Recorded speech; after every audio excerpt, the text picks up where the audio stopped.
He's the highest paid actor in the world. He's also one of the most criticized, but his paycheck has nothing to do with acting talent. Dwayne Johnson built a $100 million empire by rejecting Hollywood's oldest rule. He didn't sell performances. He sold a flawless, predictable product. And in today's franchise-driven industry, that product is worth more than any Oscar. To understand this, you have to start with the two numbers that define his entire story: $7 and $100 million. This is the $7 paradox. In the year 2024, Dwayne "The Rock" Johnson was named the highest paid actor in the world. He pulled in $103 million. That number sits at the peak of the Forbes list, a testament to a commercial power so absolute it defies almost every conventional rule of Hollywood. Now, here is another fact, just as beautiful and just as simple. For nearly the entire duration of his two-decade film career, Dwayne Johnson has been consistently, and often correctly, criticized for being a limited performer. His reviews are a graveyard of polite synonyms for one note. He is called a movie star, sure. An icon? Absolutely. A brand? Without question. But an actor? In the classical, transformative sense? That has always been the debate. His own fans will often joke about it. They'll say he doesn't make different movies, he just makes the same movie in different costumes. This is the $7 paradox, because before he was the $100 million man, he was a man with $7. That's it, 7. After his dream of an NFL career evaporated, cut from the Canadian Football League's Calgary Stampeders, he drove back to his parents' apartment in Tampa. He was 23 years old. He had no degree, no viable career path, and the thing he had dedicated his entire identity to, football, had officially spit him out. He unpacked his bag and counted his worldly cash. $7. That moment is the true beginning of this story. That moment of absolute zero. Because everything that comes after is a reaction to it. It is the foundational trauma of The Rock. The fear of having nothing. And the burning, all-consuming need to never, ever be back there again. So we have our two data points. On one end of the graph, a man with $7 and no future. On the other hand, the highest paid actor on the planet. The line connecting them is the story of building an empire out of a persona. While critics were looking at the Rotten Tomatoes score, he and his team were looking at the back-end points, the producer credits, the global box office projections, and the merchandise deals. He wanted to be the most bankable product, and he succeeded. When Dwayne Johnson entered the WWF in 1996, he wasn't The Rock. He was given a hand-me-down persona, Rocky Maivia, a clean-cut, smiley, optimistic good guy, a combination of his father's and grandfather's wrestling names. It was a tribute, a legacy character. The company pushed him hard. They called him the Blue Chipper. They introduced him as the first third-generation wrestler. The investment was obvious. The crowd's reaction was even more obvious. They hated him. The rejection was visceral, brutal, and loud. They didn't just boo, they chanted, "Die, Rocky, die." They threw trash into the ring. In an industry built on simulated violence, the contempt was real. Here was the central, painful lesson of his new career. A famous name and a corporate push meant nothing if the audience didn't buy what you were selling. This was the first great crisis, and it forged his first great insight. Authenticity in the wrestling world isn't about being real. It's about being believable. It's about giving the crowd a reaction they can connect to, even if that connection is hatred. So, he was sent away. And he came back not as a person, but as a proposition. He joined the villainous Nation of Domination. He shaved his head. He traded his colorful tights for simple black trunks and a scowl. He stopped smiling. He started listening, not to the scriptwriters, but to the crowd's energy. And he weaponized it. The Rocky Maivia name was dropped. He became simply The Rock. This was a calculated, strategic demolition and rebuild. The Rock was arrogant, cocky, and electrifying. He spoke in the third person. He invented a vocabulary of insults and boasts. Know your role and shut your mouth. It doesn't matter what your name is. He didn't fight the audience's disdain. He amplified it, reflected it back at them, and turned their hatred into the engine of his character. He wasn't performing for their applause. He was performing for their reaction. Any reaction. Because reaction was currency. And the louder the reaction, the more valuable he became. This is where the blueprint was drawn. In the ring, The Rock learned the core tenets of his future empire. First, the persona is everything. Rocky Maivia failed. The Rock succeeded. The man inside was the same. The packaging, the attitude, the cadence, the relationship with the crowd was entirely different. He learned he could put on a character like a suit of armor. Second, connection trumps content. The Rock's promos weren't profound. They were catchphrases, exaggerated gestures, and sheer overwhelming charisma. What he was saying mattered less than the way he said it and how it made the audience feel. Third, control the narrative. He turned his biggest weakness, the crowd's hatred, into his greatest strength. A villain you loved to hate, and then just loved. He understood that perception was the only reality that mattered in that arena. By 1998, he was the WWF champion. By 1999, he was a mainstream crossover star, hosting Saturday Night Live. He learned how to market a version of himself so compelling that people would pay to see it. When he looked at Hollywood, he didn't see a new art form to master. He saw a bigger arena, with brighter lights and a much, much bigger payoff. He assumed the formula would translate. Take the charismatic, larger-than-life persona, put it in front of a camera, and print money. He was about to learn that the silver screen doesn't follow a script as neatly as Monday Night Raw. The first lesson in wrestling was how to reinvent yourself to survive. The first lesson in Hollywood would be that sometimes, even the most electrifying persona needs a complete system reboot. The Rock was a megastar, but Dwayne Johnson, movie star, was about to become a very expensive question mark.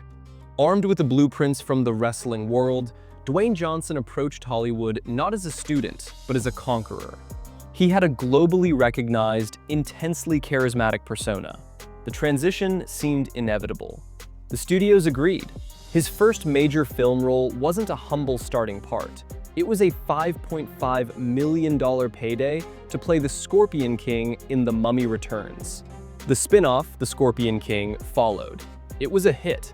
The formula seemed to be working perfectly. Transplant The Rock's physicality and swagger to ancient Egypt, add digital scorpions, and watch the box office respond. This was the illusion of a seamless transition. What followed was a series of stumbles that revealed a painful truth. A wrestling persona does not automatically equal a movie star. He entered his leading man era.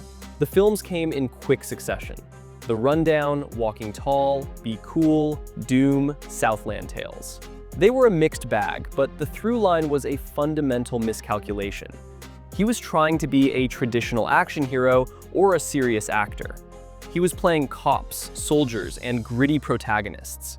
He was trying to shed The Rock and become Dwayne Johnson, dramatic actor. The audience didn't buy it. Critics were merciless. Doom was panned as a hollow video game adaptation. Southland Tales was a famously incomprehensible disaster. The box office returns were mediocre, or worse. He was falling into the very trap he had avoided in wrestling. He was becoming inauthentic. Not fake in the scripted sense, but in a deeper, more fatal way for a performer. He was trying to be something the audience had no interest in seeing him as. The low point crystallized around 2008. His film The Tooth Fairy was greenlit. Let that sink in. The most electrifying man in sports entertainment was signing on to play a minor league hockey player forced to become a literal tooth fairy. He has since spoken about this period with startling honesty. He has described a deep personal and professional depression. The career was really shaky. The formula was broken. The calls from studios were becoming less frequent. The specter of the $7 wasn't a memory. It felt like a premonition. This Hollywood reinvention would have to be something more profound. It couldn't just be a new character. It had to be a new business model. He had tried to fit into Hollywood's old system and was being chewed up by it. His response was a masterstroke of strategic retreat. He didn't stubbornly push ahead with another gritty action film. He went home. In 2011, he made a full-time return to the WWE. But this wasn't a surrender. It was a recalibration. This return served two brutal, brilliant purposes. First, it rebuilt his core brand where it was strongest, reminding millions of fans why they loved him in the first place. Second, and more importantly, it gave him breathing room to analyze what had gone wrong. He watched from the ring. He felt the crowd's energy. He remembered what they paid for. The lesson was now clear. Trying to erase The Rock to become a respected actor was suicide. The market had rejected that product. But maybe, just maybe, there was a way to merge the two. He needed a third act. He needed a role that wasn't a wrestler, but wasn't a dramatic stretch either. The laboratory phase was over. It was time to launch the final product. Emerging from the wilderness of his career dip, Johnson executed a pivot so clean it should be studied in business schools. He stopped trying to win over Hollywood on its own terms. Instead, he would redefine the terms entirely. The goal was to become an ecosystem. This required a merger of personas. The raw, electrifying, trash-talking charisma of The Rock was one asset. The humble, grateful, family man appeal of Dwayne Johnson was another. Individually, they had limitations. The Rock was too abrasive for four-quadrant global family appeal. Dwayne Johnson was too bland to command a blockbuster. So, he fused them. The result was Dwayne "The Rock" Johnson, a market-tested, audience-approved hybrid. He would have the biceps and the eyebrow of The Rock, but he'd deliver them with the warm smile and relatable charm of Dwayne. The testing ground for this new product was a Disney comedy. The game plan in 2007 was the prototype. It was safe, sentimental, and showcased his unexpected knack for comedic timing and warmth. It was a hit. It proved he could be a likable centerpiece. But the true IPO of the Johnson brand was Fast 5 in 2011. He entered the Fast and Furious franchise not as an actor, but as a corporate acquisition. He was franchise Viagra. His role as Agent Luke Hobbs was perfectly engineered, an unstoppable, morally rigid force of nature who could go toe-to-toe with Vin Diesel's Dom Toretto. He didn't act in that movie. He applied presence. He brought the spectacle of the wrestling world and injected it straight into the franchise's bloodstream. The result was catalytic. Fast 5 didn't just succeed, it resurrected and reinvented the entire series, elevating it from street racing thriller to global heist mega franchise. Overnight, Johnson became the new center of gravity. He was no longer just a star, he was a value add. This is where the algorithm was codified. The formula became clear, replicable, and devastatingly effective. 1. The character. Always play a version of the brand itself. Hyper-competent, physically dominant, but with a core of moral certitude and a quippy one-liner. 2. The stakes. Global, but simple. Save the family, save the team, save the world. Never anything introspective or psychologically complex. 3. The vibe. Uncynical, high energy, visually spectacular. The feel-good blockbuster. 4. The business. Secure a producing role, profit participation, and total creative control over the character's portrayal. He repeated the formula with stunning success. Jumanji: Welcome to the Jungle took a nostalgic property and made it his own, outperforming serious Oscar contenders. Moana leveraged his brand into animation, his voice essentially playing The Rock as a demigod. He became Hollywood's most reliable weather system. Here is the most important thing to understand about Dwayne Johnson's wealth. His salary is no longer a fee for acting. It is a licensing royalty. When a studio hires him, they are not purchasing a performance. They are leasing a brand, an infrastructure, and a predictable economic outcome. The acting is just the delivery mechanism. The evolution of his compensation tells the whole story. Early in his career, he got upfront fees. The $5.5 million for the Scorpion King was a headline. But as his brand solidified, his team, led by his ex-wife and business manager Danny Garcia, executed a fundamental shift. They moved him off of mere salary and onto back-end participation. This is the Wall Street of Hollywood. Instead of taking a $20 million paycheck and walking away, he would take a smaller fee up front, say $10 million, but then take a significant percentage of the film's profits, or in the most aggressive deals, its gross revenues from $1. The case study is as recent as it is stark. Take the 2024 Christmas film Red One. The movie was, by any critical or commercial standard, a flop. It cost $250 million. It has grossed less than $200 million worldwide. It got dismal reviews. Yet for this film, Dwayne Johnson was paid a reported $50 million. His production company, $7 Productions, is the legal and logistical engine of this. It is a corporate command center. By being a producer on nearly all his projects, he gains control over the script, over the marketing, and most crucially, over the money. Producer credits come with producer points. When you see Dwayne Johnson on the poster, you are seeing the CEO of the brand that helped fund and assemble the very movie you're about to watch. But the most revealing glimpse into this financial machine comes from a place you wouldn't expect: animation. For Moana, he took a standard voice acting fee. But for Moana 2, his team negotiated a different deal. Because the film was shifted from a Disney Plus release to a theatrical one, they secured a new agreement: a massive share of the film's profits. This is the core of it all. He is not chasing Oscars, which are subjective and fickle. He is chasing economics. He has identified that in Hollywood, the single most valuable commodity is not talent, but certainty. Studios are terrified of the unknown. He sells them a known quantity.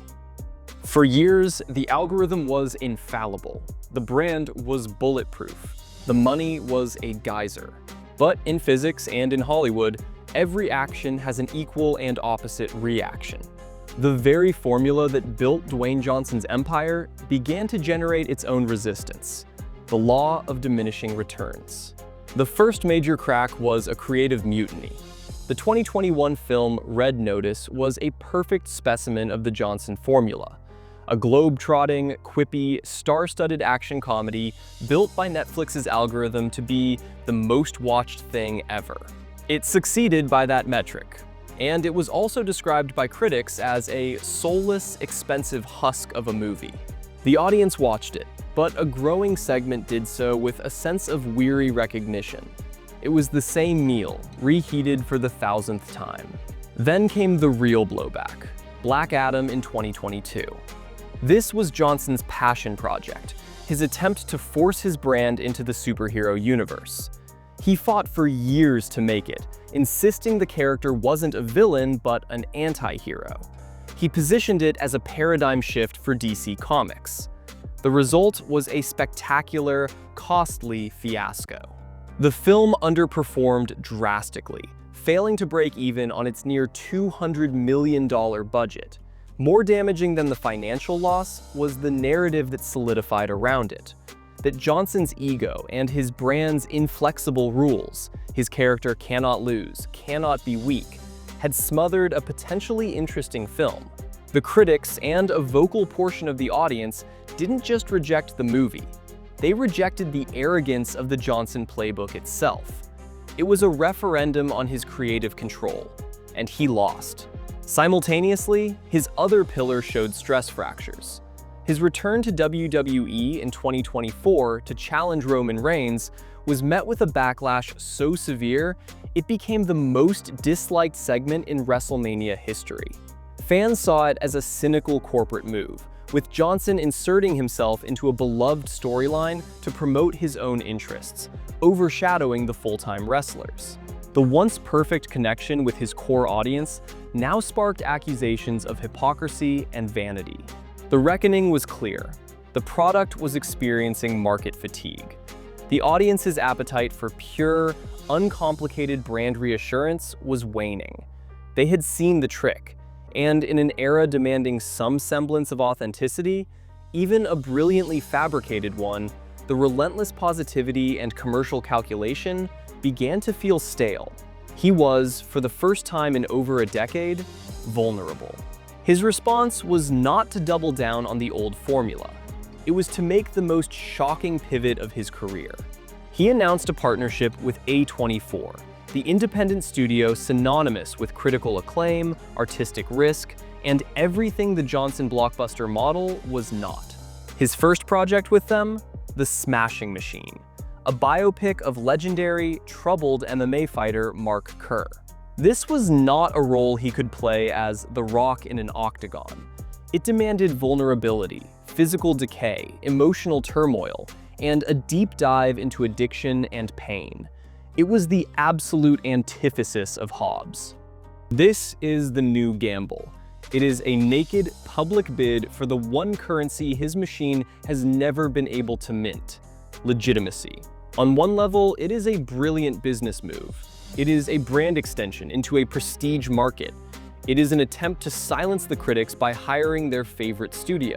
It is a calculated effort to inject actor back into the movie star label, thereby expanding his shelf life and negotiating power. It is, in essence, the final phase of the corporate playbook: vertical integration into the awards market.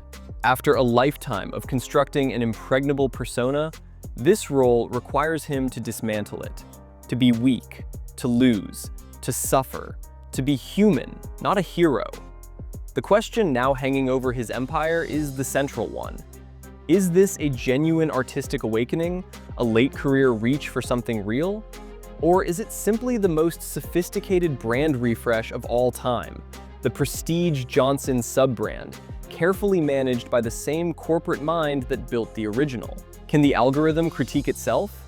Can the product yearn to become art? The entire entertainment industry is watching, because his success or failure will answer a defining question of our time. In a world built on brands, is there room left for a man to simply be an actor? Or has the business, once mastered, forever eclipsed the art? The final act of Dwayne Johnson's story is no longer about conquering Hollywood. It's about whether he can escape the very fortress he spent a lifetime building. This is the pattern now.